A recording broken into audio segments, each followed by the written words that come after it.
कीर्तन की व्याख्या में मैंने आप लोगों को यह बताया कि विश्व का प्रत्येक जीव केवल आनंद ही चाहता है। ऐसा आनंद जो अनंत मात्रा का हो, अनंत काल के लिए हो, दिव्य चिन्मय हो, अर्थात श्री कृष्ण प्रेम संबंधी आनंद। और चूंकि कोई भी जीव एक क्षण को अकर्मा नहीं रह सकता, अतएव प्रत्येक जीव उसी आनंद प्राप्ति के हेतु प्रतिक्षण प्रयत्नशील है। किंतु अनंतानंत जन्मों के प्रयत्नों के पश्चात भी अद्यावधि आनंद का लवलेश भी नहीं प्राप्त हो सका। क्यों? इसलिए कि अभी हमने ये नहीं समझा हम कौन हैं। हम अपने को देह समझते हैं, हम आत्मा हैं, ये ज्ञान भूल गया। क्यों, कैसे, कब? अनादिकाल से माया के कारण अपने स्वरूप को जीव भूल जाता है, अपने को देह मानने लगता है। और ये माया का आवरण क्यों है? इसलिए कि जीव श्री कृष्ण से विमुख है। एक दिन हुआ विमुख, ऐसा नहीं, अनादिकाल से विमुख है। अतएव अनादिकाल से माया का आधिपत्य है, अतएव अनादिकाल से अपने स्वरूप को भूल गया, अतएव अनादिकाल से अपने को देह मानने लगा, अतएव अनादिकाल से देह के नातेदारों से प्यार करने लगा। इसलिए बोलो, बस इसी कारण। बस इसी कारण किए नित पाप अगणित प्यार है। बस इसी कारण किए नित पाप अगणित प्यारे, पाप अगणित प्यारे।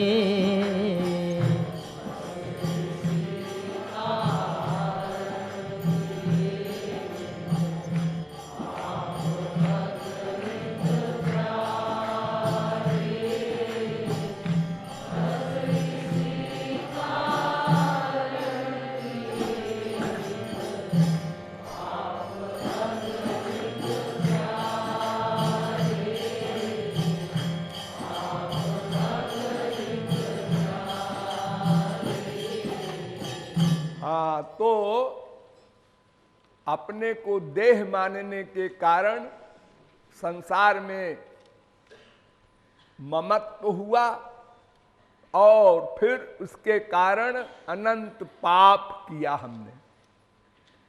आप लोग पाप नहीं जानते, पाप क्या होता है। पाप किसे कहते हैं? 6 अरब आदमी में शायद 6 आदमी जानते हो पाप किसे कहते हैं। बड़ी बड़ी परिभाषाएं लिखी हैं शास्त्रों में, वेदों में। साच बरोबर तप नहीं, झूठ बरोबर पाप नहीं, असत्य सम पातक पुंजा। कहीं किसी चीज को पाप कहा है, कहीं किसी चीज को पाप कहा है, लेकिन वो सब परिभाषा हमको पसंद नहीं। हमारी परिभाषा सुनिए आप लोग।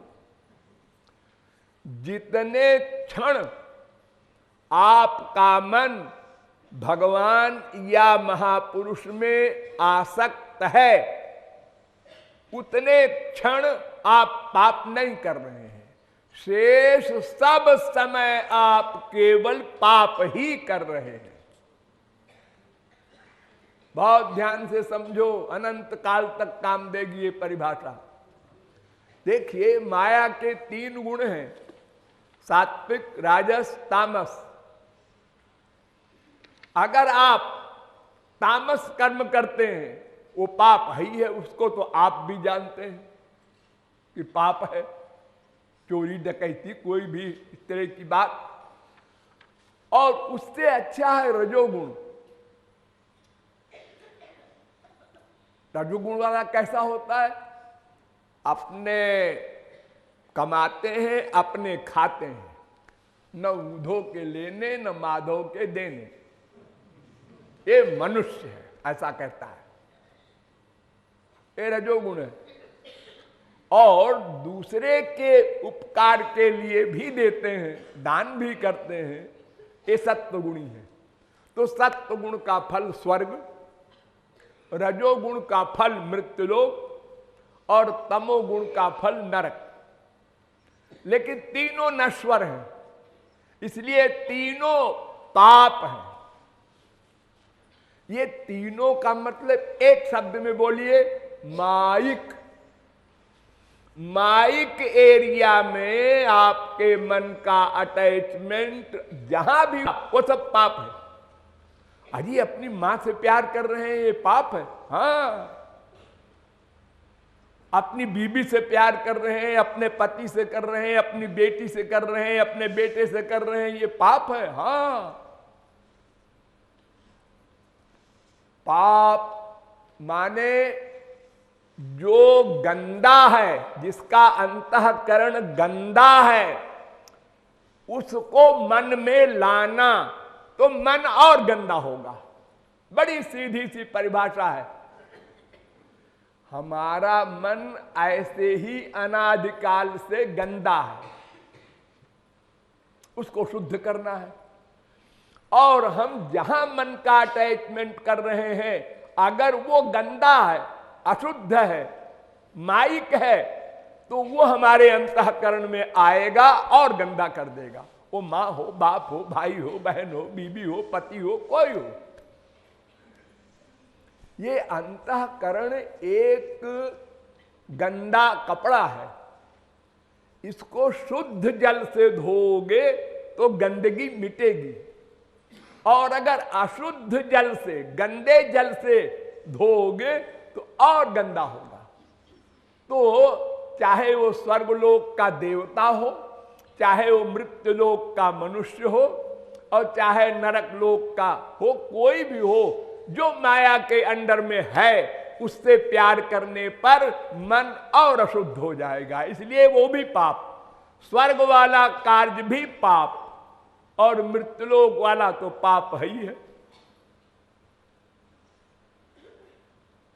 इसीलिए भगवान ने कहा है गीता में, ध्यान दो, सर्वधर्मान परित्यज्य मामेकम शरणम ब्रज।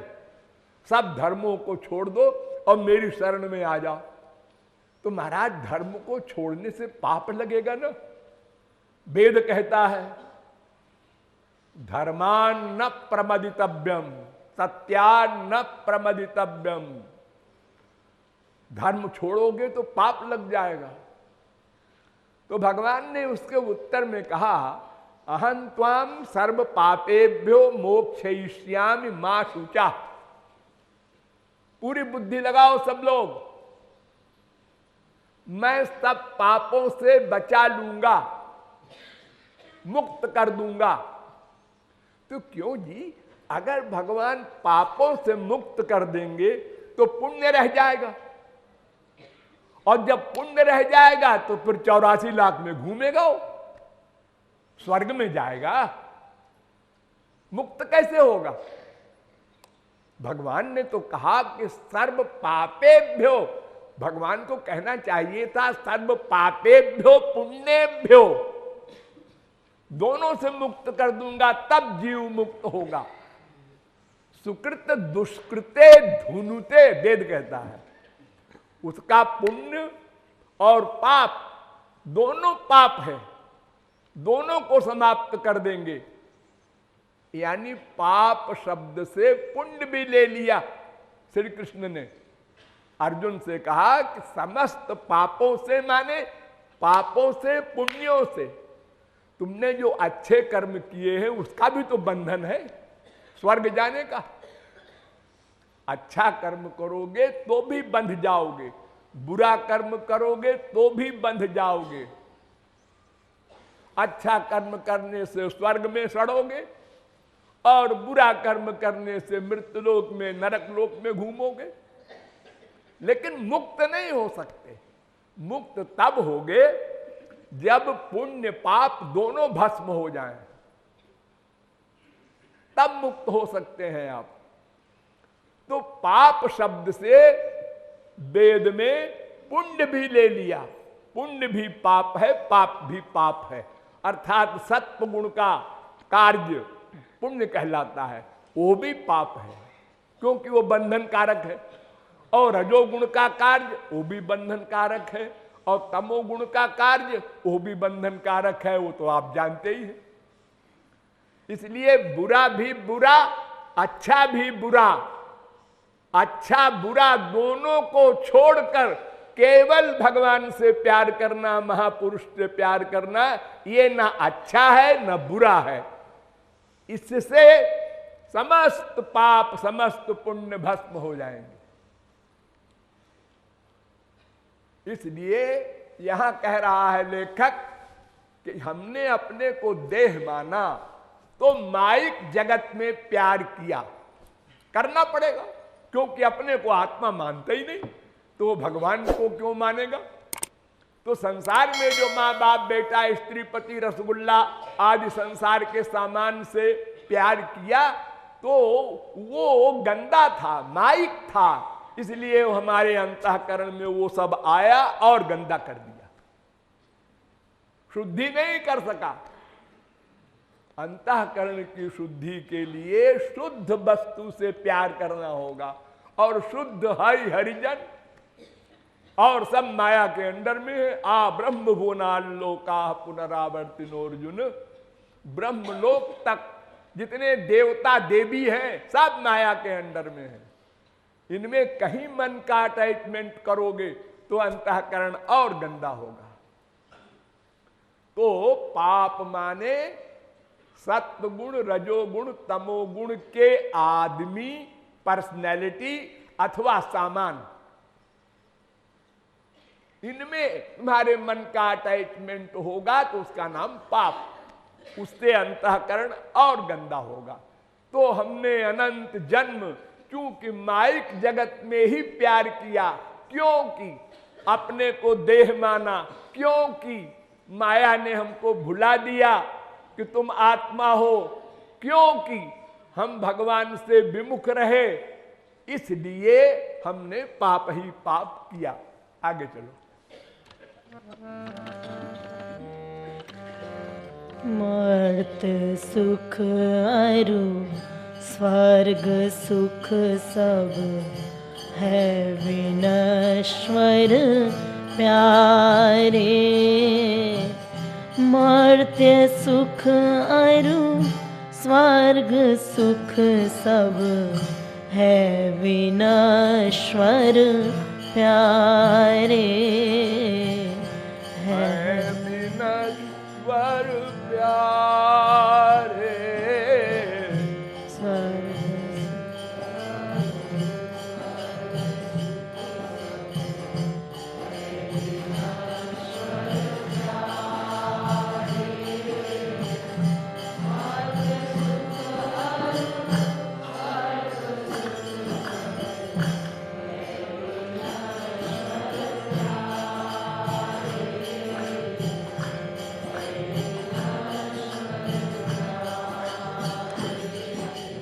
हाँ, तो मृत्युलोक का सुख बहुत पाया।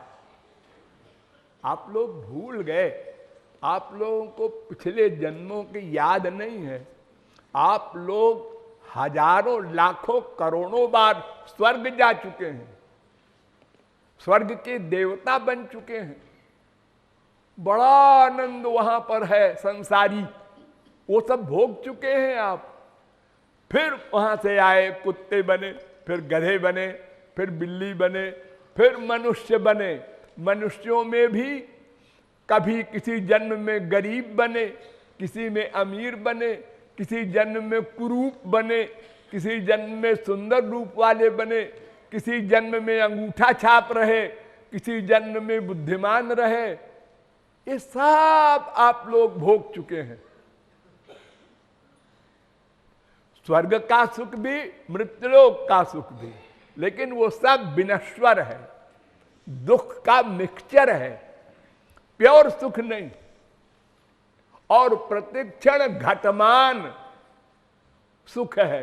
ध्यान दो, प्रतिक्षण घटमान, यानी घटता जाता है संसारी सुख। पहले ज्यादा मिला। देखो, जब लड़कियों का ब्याह होता है तो लोग देखने आते हैं, दुल्हन देखना कहते हैं उसको, कूड़ा कबाड़ा संसारी उनके दर्शन करने आते हैं अपना घर छोड़ के। लेकिन एक बार आए, देखा, उसके बाद उससे वैराग्य हो गया। अरे क्या देखना उसको, हमसे उससे मतलब क्या है। जिस पति से ब्याह हुआ है उसका भी वो अटैचमेंट जो पहली बार हुआ था वो धीरे धीरे धीरे धीरे डाउन हो जाता है। एक दिन में ही डाउन हो जाता है, साल 2 साल की बात नहीं। अधिक स्वार्थ सिद्ध हुआ, अधिक प्यार, कम स्वार्थ सिद्ध हुआ, कम हो गया प्यार। स्वार्थ में गड़बड़ किया है उसने तो डिटैचमेंट हो गया, वैराग्य हो गया। तो स्वर्ग का सुख हो या मृत्युलोक का सुख हो, सब दुख है। उद्धव ने भगवान से पूछा, बड़ा सुंदर क्वेश्चन। 11वें स्कंद के 19वें अध्याय का 41वां श्लोक, सुखम दुख सुखात्यय। श्री कृष्ण से पूछा, सुख किसे कहते हैं, सुख किसे कहते हैं? तो भगवान ने उत्तर दिया कि जब संसार का सुख और संसार का दुख दोनों दुख लगे, दोनों से वैराग्य हो जाए तो वो सुख है। यानी संसारी सुख भी दुख है, जैसे पुण्य भी पाप है, ऐसे संसारी सुख भी दुख है। वो सुख नहीं है, बोलते हैं लोग सुख। क्योंकि सुख अगर हो तो प्योर हो, उसमें दुख का मिक्सचर है और वो भी लिमिटेड है। तो हरि विमुख होने के कारण ये सब दुख हमको मिले। आध्यात्मिक, आधि भौतिक, आधि दैविक, ये 3 प्रकार के दुख सब दुखों को समेट लेते हैं अपने अंदर। एक मन का दुख, एक शरीर का दुख, इसको आध्यात्मिक दुख कहते हैं। मन का दुख क्या? काम, क्रोध, लोभ, मोह, मद, मात्सर्य, ईर्ष्या, द्वेष, ये जो दिन भर लगे रहते हैं हमारे पीछे, हमको जलाते रहते हैं। जरा सी बात पर, एक वाक्य पर गुस्सा आ गया, अब जल रहा है हृदय गुस्से में और बुद्धि खो गई।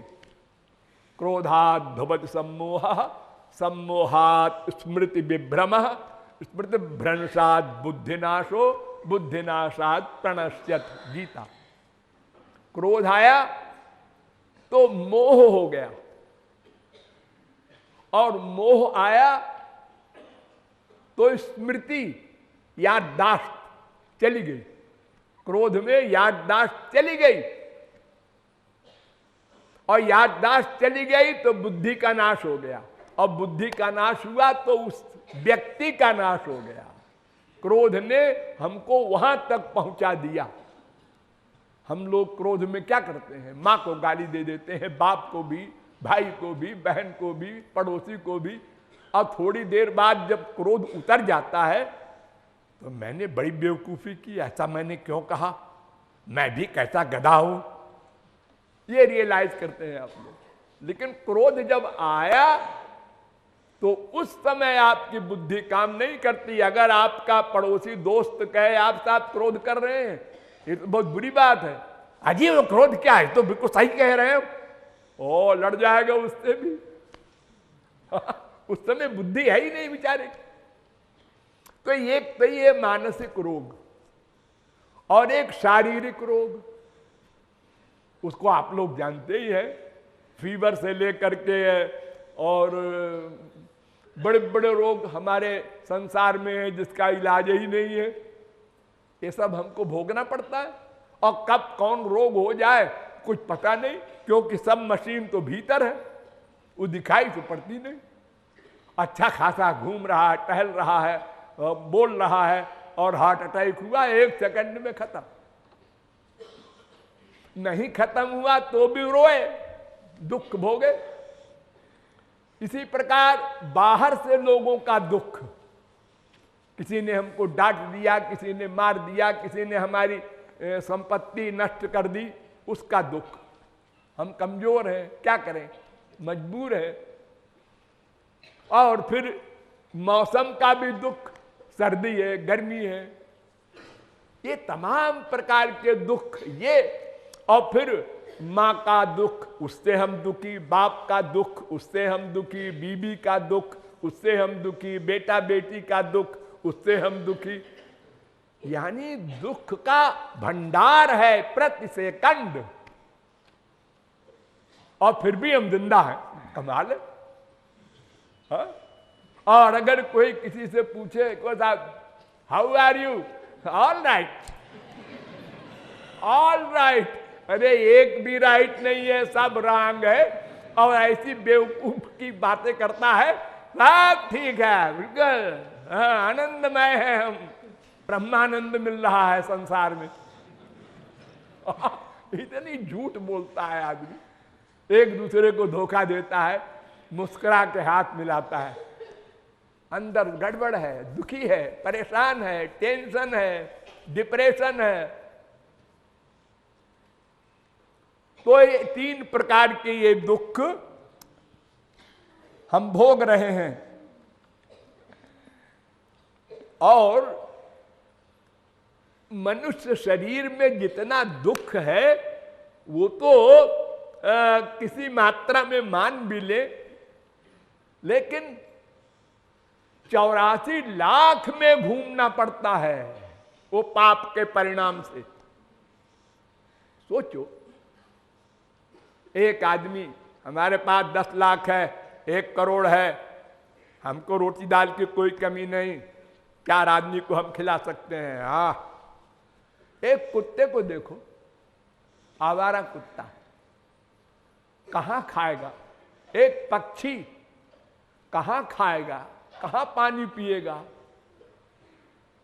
नहीं मिला खाना, नहीं मिला पानी, तड़प तड़प के मर गया। वो कितना दुखी है, उसमें जाना पड़ता है। पाप का परिणाम 84 लाख में जाना, कितना दुख। जिसके पास कुत्ता गया भूखा, वो डंडा मारा उसने।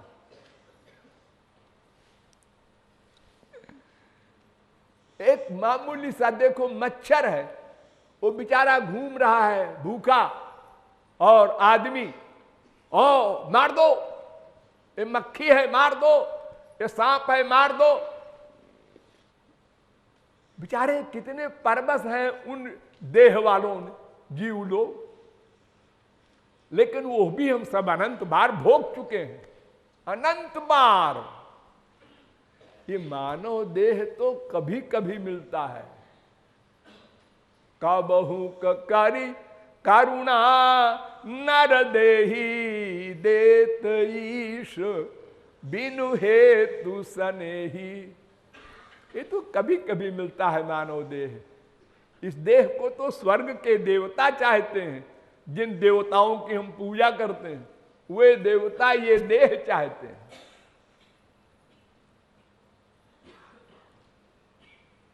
तो इस प्रकार हम भगवान से विमुख होने के कारण माया के अंडर में है, और माया के अंडर में होने के कारण एक एक शब्द पर ध्यान दो, हमने अपना स्वरूप भुला दिया, हमने अपने आप को देह मान लिया और देह के नातेदारों से प्यार किया, तो उसका परिणाम सत्वगुण, रजोगुण, तमोगुण संबंधी स्वर्ग, मृत्युलोक और नरक और आध्यात्मिक, आदि भौतिक, आदि दैविक दुख और 84 लाख योनियों में भटकने का दुख, ये सब हमने भोगा और भोग रहे हैं। और इस सब का मेन रीजन क्या, पहला कारण क्या? भगवत विमुखता, श्री कृष्ण से विमुख हैं। बस एक रीजन। तो दवा क्या? अगर रोग का कारण मालूम हो जाए तो कोई भी डॉक्टर दवा करे, आराम से कर देगा। तो विमुख होने का के कारण इतना सारा दुख हमको मिला, अनंत जन्म। अब अगर हम सन्मुख हो जाएं, श्री कृष्ण के सन्मुख हो जाएं, वे ही हमारे हैं, ये डिसीजन हो जाए, वे ही आप लोग बोलते हैं मंदिरों में, त्वमेव माता च पिता त्वमेव, त्वमेव बंधुश्च सखा त्वमेव, त्वमेव विद्या द्रविणम त्वमेव, त्वमेव सर्वम मम देव देव। एक्टिंग में बोलते हैं। इसी को फैक्ट में अगर आप उतार दें, बुद्धि में बिठा दें, तू ही मेरी माँ है, तो संसारी माँ अगर मरे तो आपको कोई फीलिंग नहीं होगी। तू ही मेरा बाप है, तो संसारी बाप मरे, बीमार हो, एक्सीडेंट हो, कुछ हो, ड्यूटी करो अपनी, लेकिन अंदर से फीलिंग नहीं होगी, क्योंकि तुमने उसको मान लिया है। एव, एव माने ही। यहां तक कि प्रॉपर्टी, तुम्हारी पैसा जो तुमको बहुत प्रिय है, उसको भी तुमने भगवान के रूप में माना।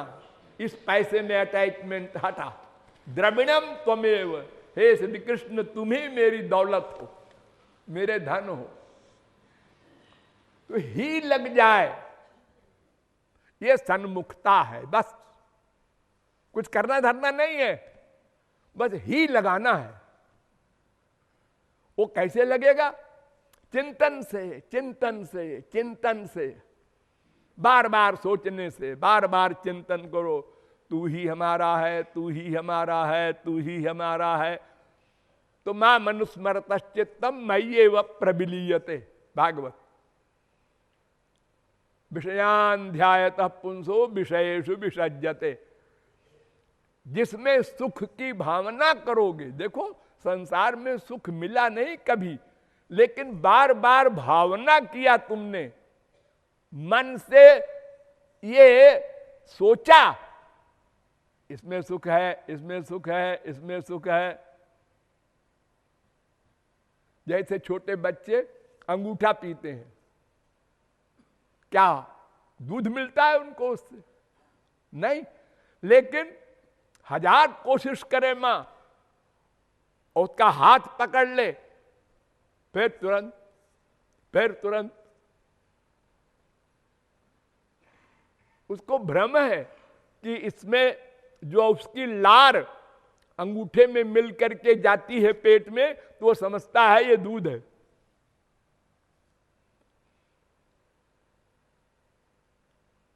तो देखो, जब संसार में इतनी आसक्ति हो गई, जहां चप्पल जूते मिले हर एक से, तो भगवान के यहां तो आनंद है। अगर उधर चल पड़ेगा तो भगवान तो स्वार्थी है नहीं, वो तो देने वाले हैं, और संसार तो लेने वाला है। जब लेने वाले स्वार्थी लोगों में इतनी मार खा करके भी हमारे मन का अटैचमेंट है, हो रहा है। अनंत संत आए, भगवान के अवतार आए, सबने समझाया, हमने सिर भी हिलाया उनके सामने, हाँ हाँ समझ गए, लेकिन अटैचमेंट नहीं छोड़ रहा। तो जब दुख से इतना अटैचमेंट हो गया उसका, तो आनंद सिंधु से अगर एक चिंतन बढ़ावे, बार बार रिवीजन करे, तू ही हमारा है, तू ही हमारा है, तो उनमें अटैचमेंट हो जाए, उसमें आनंद भी मिलेगा। वहां तो आनंद मिलेगा, फीलिंग आएगी। भक्ति में, साधनावस्था में भी सुख, सिद्धावस्था में भी सुख। तो इस प्रकार सन्मुख होना बस एक काम है। सन्मुख होने का मतलब हम जहां हैं ये सब मायका है, मायका। और श्याम सुंदर का जो एरिया है ससुराल है। हम लड़की हैं, तो जैसे संसारी लड़की शादी के बाद तुरंत मायके के सामान से विरक्त हो जाती है। अभी तक तो कह रही थी ये मेरा मकान है, ये मेरा सामान है, ये मेरा, सहेलियों को बताया करती थी। अब शादी हो गई तो ये मेरा मकान है, ये मेरी गाड़ी है, ये मेरा बैंक बैलेंस है, सब उलट गया बिना अभ्यास के। क्या बाप ने अभ्यास कराया है किसी लड़की को कि तुम सोचो कि ये है तो हमारा नहीं है, और सोचो एक हमारी ससुराल होगी वो हमारी है? नहीं, कुछ नहीं, एक सेकंड में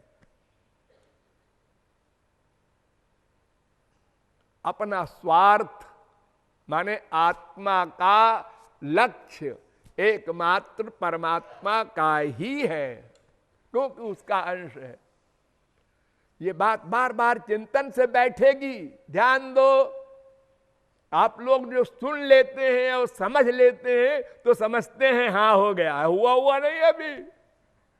ये जो पुराना अभ्यास है आपका वो फिर आ जाएगा और ये समझा हुआ खो देगा। इसलिए उसको पक्का करना होगा, बार बार चिंतन के द्वारा, बार बार चिंतन के द्वारा। पहले मनन फिर डिसीजन। वो डिसीजन ही मेन है, वो इतना पक्का होना चाहिए कि हर समय हम ये रियलाइज करें वही हमारा है। देखिए आप सब लोग हर समय ये फील करते हैं ना, मैं हूं, मैं हूं, जो मैं वहां गया था वही मैं हूं, जो मैं इंग्लैंड में था 10 दिन पहले वही मैं यहां मनगढ़ आया हूं। एक मैं हर जगह। देखा नहीं आपने मैं को, आत्मा को, लेकिन रियलाइज करते हैं वो मैं हूं, मैं हूं। हर समय मैं जो सोच रहा हूं कोई नहीं जानता। दिन भर आप लोगों को देखते हैं, किसी के प्रति अच्छी भावना, किसी के प्रति खराब भावना करते रहते हैं, लेकिन आपको कॉन्फिडेंस है कोई नहीं जानता जो हम सोच रहे हैं। भूल गए ना आप कि श्री कृष्ण अंदर बैठे हुए नोट कर रहे हैं? फिर आप आस्तिक कहां रहे, नास्तिक हो गए। अगर आपने श्री कृष्ण को सर्वत्र सर्वदा रियलाइज नहीं किया तो फिर आप नास्तिक हो गए। कोई आदमी कहे कि मैं 24 घंटे में खाली 1 घंटे झूठ बोलता हूं और सत्यवादी मैं भी हूं क्योंकि 23 घंटे सच बोलता हूं, तो ये सत्यवादी तो नहीं कहलाया। एक झूठ भी बोला अगर वो, हाँ, किसी ने किसी से कहा कि देखिए साहब मैंने प्रतिज्ञा की है कि जीवन में 1 बार झूठ बोलूंगा, मैं आपसे झूठ नहीं बोल रहा हूं क्योंकि मैंने प्रतिज्ञा की है कि मैं 1 बार झूठ बोलूंगा। तो वो कहता है क्या पता यही बार हो वो जो हमसे तुम बोल रहे हो। तो अगर हम भगवान को माने और पौने 24 घंटे भी माने तो 15 मिनट में आप तो पता नहीं क्या कर डालेंगे हम, नास्तिकों के आगे बढ़ जाएंगे। तो आस्तिक का मतलब सदा और सर्वत्र, सब जगह ये फीलिंग हो, जैसे मैं की फीलिंग है ऐसे मेरे स्वामी श्याम सुंदर, ये दोनों फीलिंग एक साथ चले तो कभी आपकी प्राइवेसी नहीं रहेगी, और जब प्राइवेसी नहीं रहेगी तो आप पाप नहीं करेंगे, गलत चिंतन नहीं करेंगे, क्योंकि आपको डर रहेगा अरे वो नोट कर लेंगे। देखिए आप सब लोग यहां बैठे हैं, कोई आके देखे गोलोक वाला तो कहे ये सब महापुरुष हैं, है? क्योंकि न काम है, न क्रोध है, न लोभ है, न मोह है, न ईर्ष्या है, न द्वेष है, कुछ नहीं, सब शांत बैठे हैं। लेकिन हमारे प्रवचन के बाद में आप लोगों का मन कहां कहां जाता है, क्या क्या सोचता है, ये गड़बड़ हो गई। तो ये गड़बड़ ना हो इसके लिए अभ्यास करना होगा। इसी के लिए अर्जुन ने भगवान से कहा चंचलम ही मनः कृष्ण, तो भगवान ने इलाज बताया, अभ्यासेन तो कौन्तेय वैराग्येन च गृह्यते। भगवान में मन लगाओ, उनको अपना मानो, उनके सन्मुख जाओ तो माया भागेगी। माया भागेगी तो फिर अपने को देह नहीं मानोगे, फिर संसार में अटैचमेंट नहीं होगा और कोई दुख नहीं होगा, भगवत प्राप्ति हो जाएगी। हाँ आगे चलो।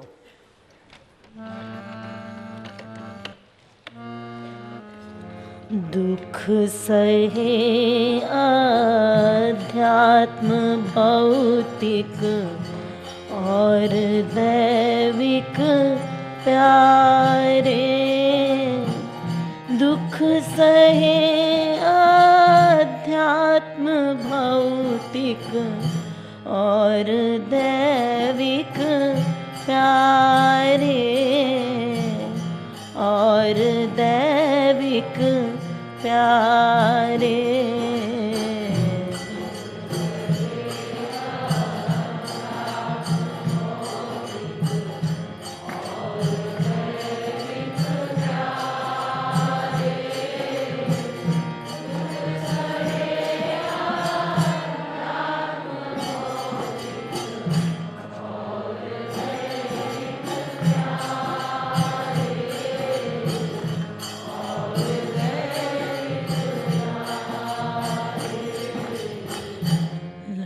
लक्ष्य 84 में भटक्यो जन्म अगणित प्यारे, लक्ष्य 84 में भटक्यो जन्म अगणित प्यारे, जन्म अगणित प्यारे।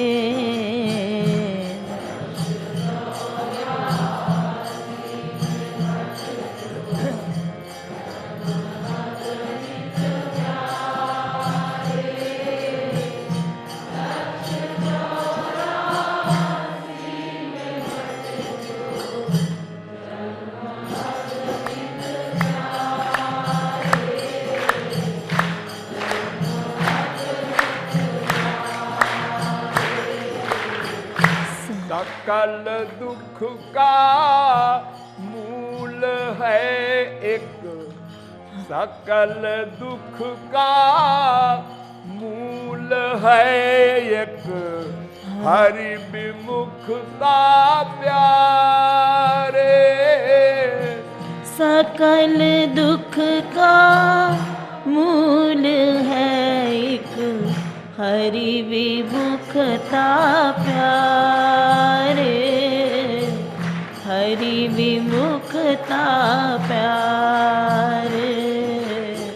हरि ही सन्मुखता है या की, हरि ही सन्मुख ताहया की एक औषधि प्यारे। हरि सन्मुख ताहया की एक औषधि प्यारे, एक औषधि प्यारे। हाँ, तो जब यह ज्ञान हो जाए कि हम देह नहीं है, आत्मा है, संसार में हमारा सुख नहीं है, भगवान में हमारा सुख है, भगवान ही हमारा है, तो अब यहां से साधना प्रारंभ होगी। साधना करें क्या, कैसे करें? देखिए, अगर हमारा मन संसार में भी ऐसा आसक्त न होता और भगवान में भी आसक्त न होता, ऐसी पोजीशन होती है अगर हमारे मन की, तब तो हम भगवान में तुरंत लगा देते, ज्ञान हो जाने पर देर न लगती।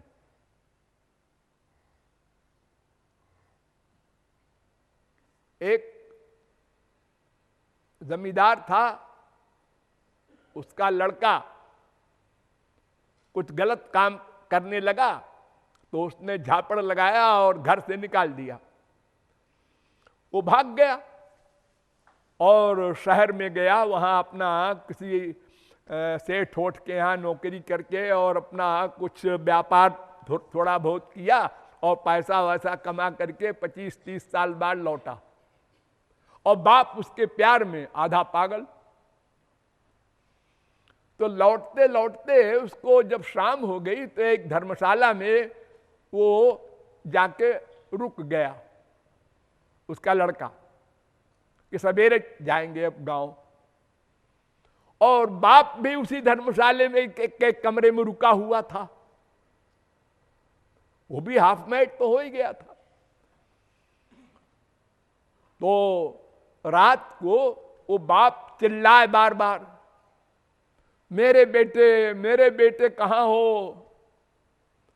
तो वो लड़का बगल के कमरे में था, उसको नींद नहीं आवे, तो उसने धर्मशाला के मैनेजर को बुलाया। उन्होंने कहा, किस पागल को तुमने ठहरा दिया है, ये चिल्ला रहा है, हम कैसे सोएं? तो इतने में वो बाहर निकल आया जमींदार। उसने कहा, क्या बकबक करता है? अब ये तो जवान था ही, ये तो और जोर से गुर्र रहा है। उसने कहा, पता है मैं ठाकुर हूं। तो इसने भी कहा, मैं भी ठाकुर हूं। ज्यादा बात न करना, मेरा नाम बजरंग बहादुर है। तो लड़के ने कहा, बजरंग बहादुर? ये तो मेरे बाप का नाम है, मैं उस गांव का रहने वाला हूं। बेटे की दुश्मनी खत्म हो गई और बेटे ने कहा, पिताजी मैं ही आपका वो अभागा बेटा हूं। लिपट गए दोनों।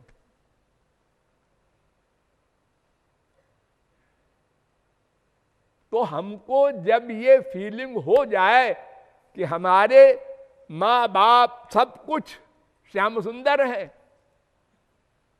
तो फिर भूख लगेगी उनसे मिलने की। तो कैसे मिलेंगे? शास्त्र वेद के द्वारा पता चलेगा कैसे मिलेंगे।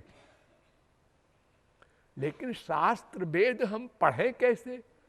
हमारी उम्र इतनी नहीं और इतनी नॉलेज नहीं और इतना अंबार है शास्त्र वेद कि एक जीवन में कोई पढ़ ही नहीं सकता, समझना तो बहुत दूर।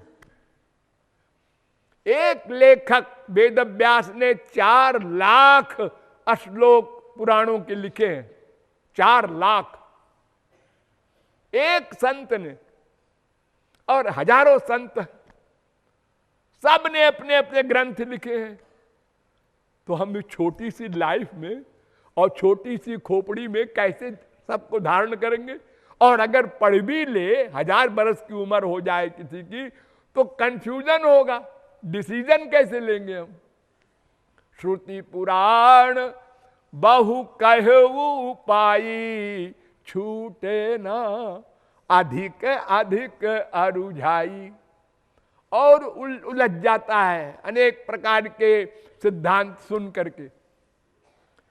इसलिए वेद शास्त्र पुराण कहते हैं तद विज्ञानार्थम सा गुरुमेवाभिगच्छेत समित पाणी श्रोत्रियम ब्रह्मनिष्ठम। वेद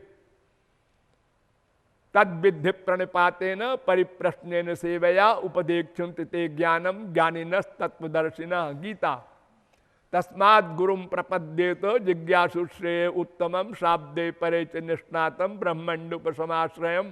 भागवत। गुरु बिनु होई कि ज्ञान, बिना गुरु के ज्ञान नहीं हो सकता। हो शास्त्र वेद पढ़कर तो तुम और शंका से युक्त हो जाओगे। ठीक, तो अब एक गुरु चाहिए हमको। नंबर 1, भगवान की भूख पैदा हो तो उसके लिए सबसे पहले गुरु चाहिए। हमको हिंदी पढ़ना है, इंग्लिश पढ़ना है, कोई भाषा पढ़ना है, तो एक टीचर चाहिए। अपने आप हम कैसे पढ़ लेंगे? हम बीमार हैं, हमको एक डॉक्टर चाहिए जो हमारे रोग को समझे और दवा बतावे। हाँ, करना हम ही को है दवा, ये ठीक है, लेकिन मालूम तो हो क्या दवा है, कैसे करेंगे उसको। तो इसके लिए सर्वप्रथम गुरु चाहिए। लेकिन गुरु मिल भी जाए तो हमारा काम नहीं बनेगा। क्यों?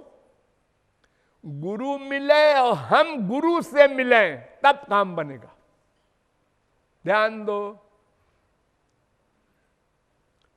आपके आंख है, हाँ, इससे दिखाई पड़ता है सब, हाँ हाँ, अच्छा, लाइट ऑफ कर दो। दिखाई पड़ रहा है कुछ? नहीं। आप तो कह रहे थे सब दिखाई पड़ता है जी। लाइट हो तब दिखाई पड़ता है। जिस चीज को देखना है वो चीज लाइट में हो तब आंख काम करेगी, नहीं तो जैसे अंधा वैसे आंख वाला। ऐसे ही गुरु भी ठीक हो और हम उसके सरेंडर करें, शरणागत हूं, हमारी शरणागति भी ठीक हो। ये दोनों बातें ठीक हो तो समझो आधी भगवत प्राप्ति हो गई। अब तुम पहुंच जाओगे देर सबेर, गिरते पड़ते कैसे भी। अगर इन दोनों में एक भी गड़बड़ है या दोनों गड़बड़ है तो फिर तुम मारे गए बेमौत। मान लो गुरु सही नहीं है और तुम बड़े विरक्त हो, बड़ी भावना, बड़ी भूख है, और उसने कह दिया कि तुम 4 धाम करियाओ, वैकुंठ मिल जाएगा। हम 4 धाम दौड़ते रहे, हालत फटी चल रही उसी प्रकार की। यानी उसने मार्ग गलत बता दिया हमको। अथवा हमारी भूख नहीं है और जगत गुरु का बाप आके बता रहा है हमको सही मार्ग। हाँ, बहुत विद्वान है, बहुत काबिल है, मैं मानता हूं, बात भी बहुत ठीक कहा उन्होंने, लेकिन ऐसा है कि हम तो गृहस्थी है, बस एक लेकिन लगा दिया और अपनी जगह खड़े रहे। यही किया हमने। संत अनंत बार तमाम जन्मों में मिले होंगे और हमने समझा भी होगा, लेकिन प्रैक्टिकल नहीं किया क्योंकि भूख नहीं थी। उस भूख का नाम है श्रद्धा। आदौ श्रद्धा तथा साधु संगोथ भजन क्रिया। पहले श्रद्धा हो फिर संत मिले, असली श्रद्धा, असली संत, तब हम प्रैक्टिकल अमल करेंगे। ये दो शर्तें पूरी होनी चाहिए। इसी को तुलसीदास ने बड़े सुंदर ढंग से कहा था, सद्गुरु वैद्य बचन विश्वासा संयम यह न विषय की आशा, रघुपति भक्ति सजीवन मुरी अनुपान श्रद्धा अतिरूरी, यही विधि भले कुरोग न साही नाही तो कोटि यत्न नहीं जाही। अगर ये बनाव किसी का बन जाए, ध्यान दो, अंदर से भूख हो, श्रद्धा हो और वास्तविक महापुरुष मिल जाए, फिर उससे हम समझ ले क्या करना है, फिर हम करके भगवत प्राप्ति कर लेंगे। शेष फिर कभी। बोलिए वृंदावन बिहारी लाल की।